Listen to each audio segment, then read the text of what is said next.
O volume da voz dela diminui até virar um sussurro. Fique quietinha, era o que meu pai mais me dizia quando estávamos na caverna. A sombra parecia como uma folha de samambaia, desliza para o alto da parede, subindo em silêncio.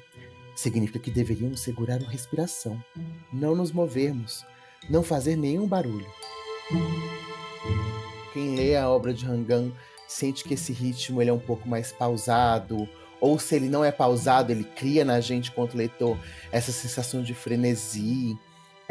Então ela tem uma escrita que é muito corporal e é sempre meio que suspirada. Ele encostou a mão na minha testa sem que eu estivesse com febre, abaixou a voz e me disse: Você não pode ficar resfriada agora. Se ficar alerta, não vai ficar doente. Você realmente precisa se lembrar disso. Quando eu sussurrei de volta dizendo para voltarmos para casa, ele me respondeu em voz baixa com firmeza: A gente não pode ficar em casa.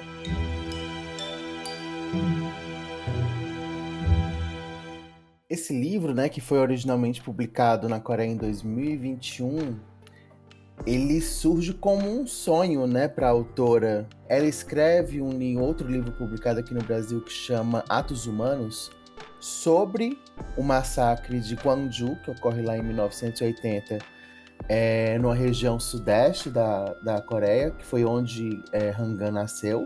A partir dessa experiência, ela começa a ter uns sonhos sobre árvores que têm formato meio sombrio de pessoas. Ela fala que esse próximo livro que ela teria que escrever, que tem esse lugar de denúncia também de um fato histórico, é o Sem Despedidas.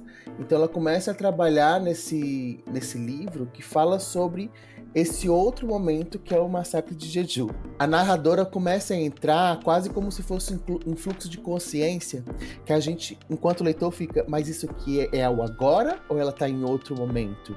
Então a gente vive muito essa crise de essa narradora, ela tá bem? Ou ela tá alucinando por causa do frio? Ou será que ela tá morrendo também?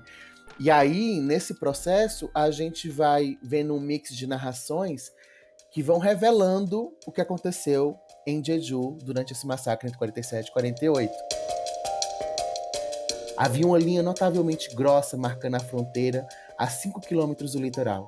A seguir, uma legenda com o conteúdo de um anúncio dizendo que o Monte Halá, incluído a área mais interna, deveria ser evacuado. E indivíduos que transitassem pela região seriam considerados rebeldes e mortos a tiros, sem exceção. Primeiro de tudo que o Nobel, ele é um sonho coreano desde 1990 a 1992. E é nesse período também que cria-se o Instituto de Tradução Literária da Coreia, que chama LTI Korea, para levar cultura coreana e literatura coreana para fora da Coreia, financiada pelo governo coreano. Então todas as obras de Hangan, por exemplo, chegam aqui com financiamento desse instituto. A protagonista de Vidas Passadas, ela fala muito, né, que falta o Nobel na Coreia. E isso foi antes do Nobel acontecer. Então, por exemplo, isso é tão presente na cultura coreana, no imaginário coreano de nós merecemos o Nobel desde 90, que isso vai para a fala de uma personagem num filme que ficou conhecidíssimo no mundo, que é o Vidas Passadas. Então, quando o Nobel chega e para Hangan, fica todo mundo assim, tinha que ser para ela mesmo. 소설을 쓸 때 나는 신체를 사용합니다. 보고 듣고 냄새 맡고 맛보고 부드러움과 온기와 차가움과 통증을 느끼는, 심장이 뛰고 갈증과 허기를 느끼고 걷고 달리고 바람과 눈비를 맡고 손을 맞잡는 모든 감각의 세부들을 사용합니다. Na vegetariana, a gente pode não ter um fato histórico per se, como a gente conhece, mas a violência contra a mulher, a violência patriarcal, ela é histórica na Coreia desde pelo menos o século XV. E a protagonista de A Vegetariana, a gente tem essa mulher na briga, no embate dela, brigando com o marido, veja a figura masculina, depois o pai, a figura masculina, inclusive um cunhado que abusa dela. Então, assim, esse lugar de denunciar, na forma que Hangan escreve, essas violências, né, e essas vivências, eu acho que foi o fator principal para ela receber esse prêmio Nobel, que vai de encontro a uma denúncia que acontece, por exemplo, lá em 2018, numa reunião da ONU, é organizada pela Unicef, do grupo Bangtan Sonyeondan, que é o BTS, que foi o principal grupo de K-pop que explodiu durante a década de 2010 no mundo.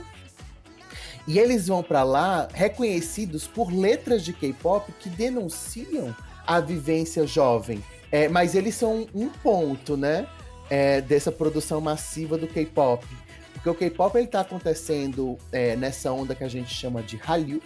Hallyu significa Han de Coreia e Liu onda, então a onda coreana ela vem acontecendo desde mais ou menos 1997. Os K-dramas são a primeira ponte da Hallyu, depois vem o K-pop, e depois do K-drama e do K-pop, a gente começa a ir para outros elementos culturais de vivência da Coreia. Então as pessoas hoje em dia não consomem apenas K-dramas, K-pop, literatura, culinária, para conhecer, mas eles querem entender a vida dos coreanos.